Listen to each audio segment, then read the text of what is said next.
Okay. And ఇప్పుడు మా real movie దివానా అల్లు అరవింద్ గారిని మాట్లాడవలసిందిగా రిక్వెస్ట్ చేస్తూ ఉన్నా. ఏ శ్రీకాంత్ ఏడి?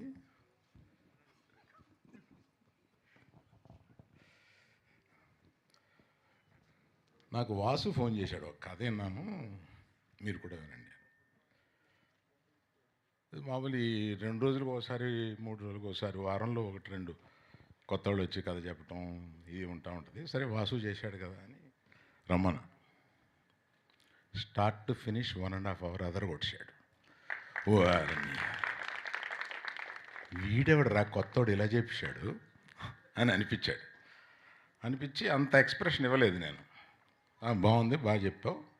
ఎందుకంటే చెప్పడం వేరు, తీయడం వేరు. వీళ్ళు ఎలా తీస్తారో ఏంటో, మళ్ళీ ఎందుకు వచ్చిందని. సరే నేను మిగతాది వాసుతో మాట్లాడతాను. వాసుకు ఫోన్ చేసి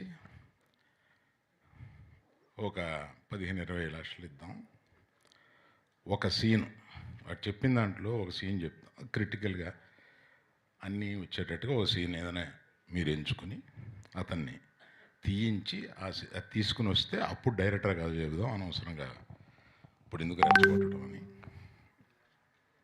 అలాగే చేశారు. తీసుకొచ్చి నాకు వేసి చూపించారు, ఆయన తీసింది. Bang on.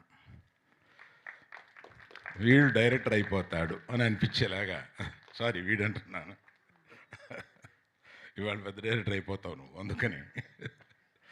చాలా బాగా తీశాడు. అన్ని ఎమోషన్స్ ఎంత బాగా తీయాలో అంత బాగా తీశాడు. చిన్న చిన్న ఏ ఉన్నాయి ఇక్కడ అనవసరం. మిగతా అందరితోటి అంటే వాళ్ళని ఎంత ప్రాణం తీసేసి ఉంటాడో నాకు అర్థమైంది, ఇంక్లూడింగ్ హీరో. అంత బాగా చేయించాడు అంటే వాళ్ళ మీద ఎంత గ్రిప్ తోటి చేయించి ఉంటాడు, వాళ్ళని ఎంత హింస పెట్టి ఉంటాడు. పెట్టావా? నువ్వు చెప్పవా? హింస పెట్టాడా? ఆ పెర్ఫార్మెన్స్ రావాలంటే ఆ మాత్రం హింస పెట్టాలి బాబు, లేకపోతే అది రాదు. నువ్వు కూడా చాలా బాగా చేసావు, అందుకని చెప్తున్నా. ఫస్ట్ హర్షిత్ మామూలు ఇలా కనపడుతున్నాడు, సినిమాలో చెంచి వదిలేశాడు. క్లైమాక్స్లో మనకి కళ్ళ నీళ్ళు వచ్చేలా చేశాడు. అంత బాగా, అంత మంచి యాక్టరు. నాకు అంటే హైట్ తక్కువ వలన అమీర్ ఖాన్ అంతడు అనిపిస్తుంది. అమీర్ ఖాన్కి హైట్ ఏం పెద్ద లేదు కదా. సో ఆల్ ది బెస్ట్, చాలా బాగా చేసావు. You got a long life. Vishwak నువ్వు ఎక్కడ పెట్టావు సార్? నీకు ఎలా తెలుసు? అంటే మేము లైబ్రరీలో కలిసినాం సార్. అట్లాగా? నువ్వు కూడా లైబ్రరీకి కూడా లైబ్రరీలో ఉన్నప్పుడు కలిసిన. నేను పుస్తకం చదువుతుండే, ఆయన అక్కడ టేబుల్ మీద పుస్తకం చదువుతుండే. భలే చదువుతున్నావు ఇట్రా అని చెప్పి పిలిచి. నిజమేనా ఇది? లైబ్రరీనా? టేబుల్ అంటే కలవడం వరకు నిజం. అంటే బాగోదని పబ్ని లైబ్రరీ అని చెప్తున్నారేమో డౌట్ వచ్చి అడిగాను. అట్లాగా? Very good. ఇది క్యూటీ పొరి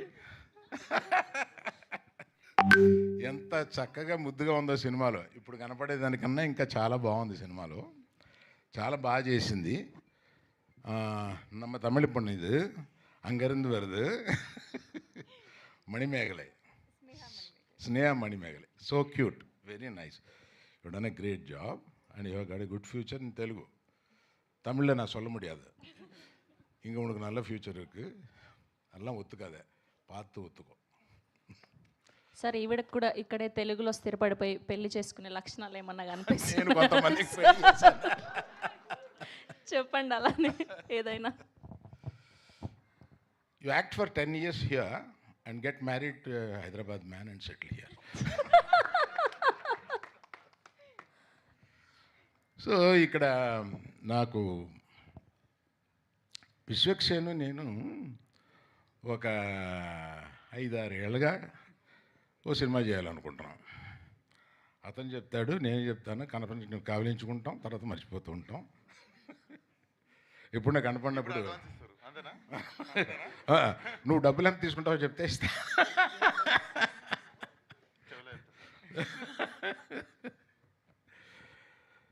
విశ్వక్సేన్ తోటి సినిమా చేయాలని ఉంటుంది, ఆ టైం రావట్లేదు, త్వరలో వస్తుంది, చేద్దాం. లేదు, ఆలస్యమైన అమృతం. రెడీ.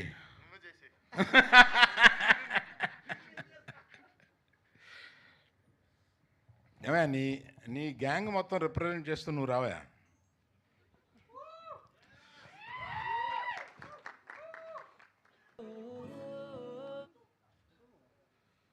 అంటే ఆ దోస్తానా నువ్వు ఆ మోటార్ బైక్ మీద వెళ్ళి వాళ్ళందరినీ కొడుతుంటే అందులో దూకి ఎంత బాగా చేసావా, అందుకని thank you so much sir. అందుకని ఆ గ్యాంగ్ మొత్తానికి రిప్రజెంట్ చేస్తూ నిన్ను ఇక్కడ చూడడానికి ఇంత డీసెంట్గా ఉన్నావు కదా, అక్కడ అచ్చు పోకి అట్లా ఉన్నావు. జస్ట్ క్యారెక్టర్ సార్, నేను నిజంగా డీసెంట్ సార్. నిజంగా క్యారెక్టర్లో నేను ఇక్కడ చూసి ఆశ్చర్యపోయాను. నేను అక్కడెక్కడో అక్కడ చూశాను, కానీ తర్వాత ఈ క్యారెక్టర్ చూసిన తర్వాత నేను చూడడం ఇప్పుడే చూస్తున్నా, ఇంత డీసెంట్గా ఉన్నాడు. అలాగా అతను చాలా షాబీగా చూపించారు సినిమాలో. క్యారెక్టర్ అది క్యారెక్టర్ సార్.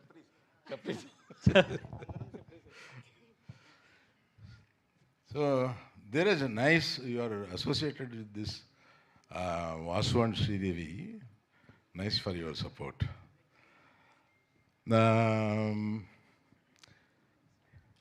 ఏమయ్యా, నేను డైరెక్టర్ తర్వాత ఇంటరాక్ట్ అయింది ఎక్కువ మ్యూజిక్ డైరెక్టర్ తోటి. ఆ రోజు మన ఇద్దరు అనుకున్న, నేను ముందు తెల్లపోరి సాంగ్ వదలవయా అంటే శ్రీదేవిని వాసు కాదు లవ్ సాంగ్ వదులుదామన్నారు. ఆ తెల్లసూరి సాంగ్ వదలగానే పీక్ అయింది, బాగుంది. నైస్ జాబ్ చూశాను నేను. తర్వాత మీది ఇప్పుడు చూస్తుంటే అర్థమైంది, కలర్ కరెక్షన్స్ అయిపోయినట్టున్నాయి, చాలా బాగా చేశారు, బాగుందండి. So now I have to tell about Sridevi and Vasu. మీరిద్దరండి. మాకు ఆహాలో ఒక 6 సంవత్సరాల పైనే కదా మాకు జర్నీ ఉంది. అంటే ఫస్ట్ 1 year నేను ఆహాకి రెగ్యులర్గా వెళ్ళేవాడిని. అప్పుడు ఎవ్రీడే పొద్దున ముందు ఇంటరాక్షన్ వీళ్ళతోటే ఉండేది. అట్లాగా మనం ప్రొఫెషనల్గా ఒక ఇంటరాక్షన్ ప్రారంభించిన ఆ తర్వాత మనుషుల్ని మనం ప్రేమిస్తాం, మనకి దగ్గర అవుతారు. అలాగా శ్రీదేవిని ఎప్పుడు చూసినా డార్లింగ్ శ్రీదేవి అనేవాడిని. సో అట్లాగా వీళ్ళిద్దరూ హైలీ టాలెంటెడ్ పీపుల్.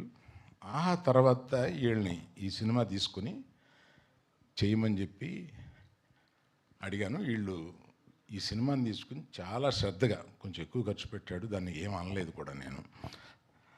చాలా బాగా దీన్ని ఎగ్జిక్యూట్ చేసి పగలు రాత్రుళ్ళు ఈ సినిమా మీద ఉండి ఈ సినిమాని ఇంత బాగా తీర్చిదిద్దినందుకు I should congratulate you both.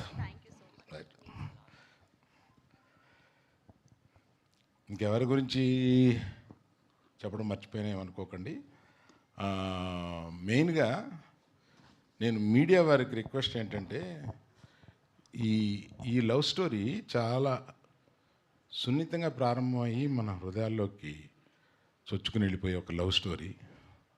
డీసెంట్గా ఉంటుంది, ఎక్కడ ఇండీసెన్సీ ఉండదు. ఇటువంటి సినిమాలు జనరల్గా మీరు చాలా బాగా ప్రమోట్ చేస్తూ ఉంటారు. So my request to media is to please promote this film. You will feel proud of it. Arvind garu ఒక విషయం గుర్తు చేయమన్నారు. విశ్వక్సేన్ గారికి ఒక క్వశ్చన్ అడుగుతానని. ఆయన ఎప్పుడు పెళ్లి చేసుకుంటారని. మర్చిపోయాను. విశ్వక్, ఇప్పుడు ఇన్ని లవ్ స్టోరీ ఎప్పుడన్నా చెప్పిరా సార్, హీరోయిన్ రాగానే నీకు తెలుగుని చేసుకుంటారు, పక్కన తెలుగుని ఎవరికైనా చూపించిరా సార్ మీరు? చూపించిరా సార్ మీరు? సరే, ఎప్పుడు పెళ్లి చేసుకుంటున్నావు? నేను చూడగానే ఏమన్నా నేను ఎవరిని చేసుకోవాలో చెప్తున్నారు, నన్ను మాత్రం ఎప్పుడు చేసుకుంటావు అని అడుగుతున్నా మీరు?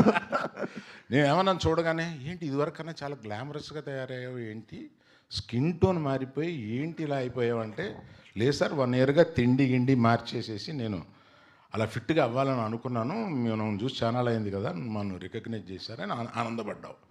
ఇలా ఇంత బాగా రెడీ అవ్వడం ఎందుకు? ఒక అమ్మాయి కోసం కదా. ఎవరు అమ్మాయి? చెప్పండి. వాళ్ళకేమో ఎవరిని చేసుకోవాలో చెప్తారు, నన్ను మాత్రం ఎప్పుడు పెళ్ళని అడుగుతారు. అది కూడా చెప్తే ఇంకా పోయి కట్టేస్తా సార్ మరి. దిల్షుక్ నగర్లోనే చూడు ఉన్నారు, నాకు తెలుసు నీకు. ఎందుకు దిల్షుక్ నగర్ నుండి జూబ్లీ హిల్స్ వస్తే మళ్ళీ దిల్షుక్ నగర్ పంపిస్తారా నన్ను?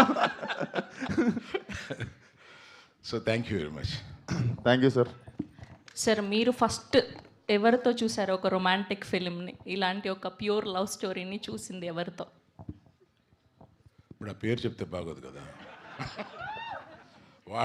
వాళ్ళకి మనవలు కూడా మనవరాళ్ళు కూడా ఉన్నారు. అందుకని ఫస్ట్ చూసింది మామూలు ఇందాక చెప్పాను కదా, ఫెయిల్ అయిన సినిమాకి చివరి సీట్లో కూర్చొని చూస్తామని. అలాగే ఒక హిందీ సినిమా చూశాను. Okay, thank you so much. మీ దృష్టిలో ప్రేమ అంటే ఏంటి? ఇది చాలా క్లిష్టమైన పరిస్థితి. ఇలాంటి ఇంట్లో మా ఇంట్లో వాళ్ళు ఏమన్నా ఓకే, సో ఇప్పుడు అల్లు అరవింద్ గారు ఆయన దృష్టిలో ప్రేమ అంటే ఏంటి అనేది చెప్పబోతున్నారు. ఏమీ లేదు.